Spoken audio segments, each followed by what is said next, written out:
Hi అండి అందరికీ. Welcome back to our channel. నేను మీ జ్యోతి చందు. అందరు ఎట్లున్నారు? మంచిగా ఉన్నారా? నేనైతే చాలా బాగున్నా. మీరు కూడా బాగుండాలని మనస్ఫూర్తిగా కోరుకుంటున్నా. ఈరోజు వీడియోలో ఏంటంటే మా అత్తమ్మ స్టైల్లో తపాల చెక్కలు ప్రిపేర్ చేస్తుంది. ఈ తపాల చెక్కల్నే సర్వపిండి అప్పలు కూడా అని పిలుస్తారు. కాకపోతే మేమైతే చిన్నప్పటి నుంచి కూడా ఎక్కువగా వీటినైతే తపాల చెక్కలే అని పిలుస్తాం. ఈ తపాల చెక్కలు ప్రిపేర్ చేసుకోవడానికి ముందుగా ఒక కప్పు పల్లీలు తీసుకొని అవైతే మంచిగా వేయించుకొని పక్కన చల్లారనివ్వాలి. తర్వాత ఇక్కడ నేనైతే బియ్యం పిండి ఉంటుంది కదా, దాన్ని తీసుకొని జల్లెడబడుతున్నా. ఎందుకంటే దాంట్లో చిన్న చిన్న పురుగులు కానీ ఇంకా వేరే డస్ట్ కానీ ఉంటుంది కదా, దానికోసం అని చెప్పి నేనైతే 1 కేజీ పిండి వరకు మంచిగా జల్లించుకొని పక్కన పెట్టుకోవాలి. చూడండి, దాంట్లో కొంచెం పురుగులు అవి ఉన్నాయి కదా, అవన్నీ తీసేసుకోవాలి.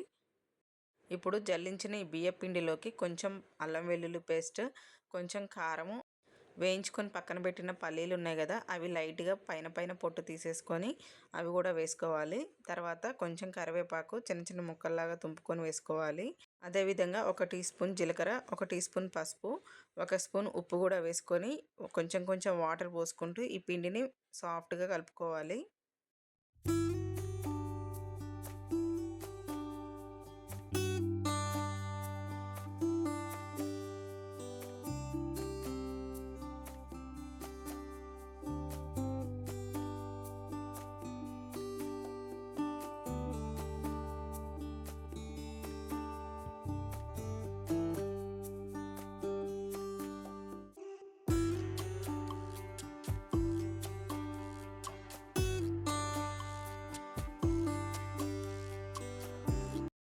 ఉప్పు కానీ కారం కానీ సరిపోకపోతే మళ్ళీ ఇప్పుడు కలిపేటప్పుడు వేసుకోవచ్చు.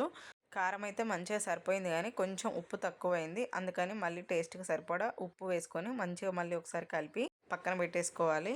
ఇప్పుడైతే ఒక వెడల్పాటి మందమున్న ఒక గిన్నె తీసుకొని దాంట్లో కొంచెం ఆయిల్ వేసుకొని ఆ గిన్నెకి మొత్తం కూడా స్ప్రెడ్ చేసుకోవాలి.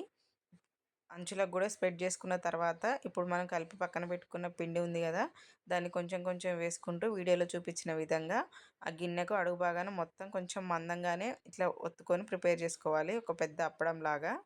ఈ పిండి మొత్తం కూడా గిన్నెకి అడుగు భాగాన స్ప్రెడ్ చేసిన తర్వాత మధ్యలో అయితే ఒక 5 రంధ్రాలు పెట్టేసుకొని దాంట్లో కొంచెం కొంచెం ఆయిల్ వేసుకొని ఆ ప్లేట్ మొత్తం కూడా స్ప్రెడ్ చేసుకోవాలి.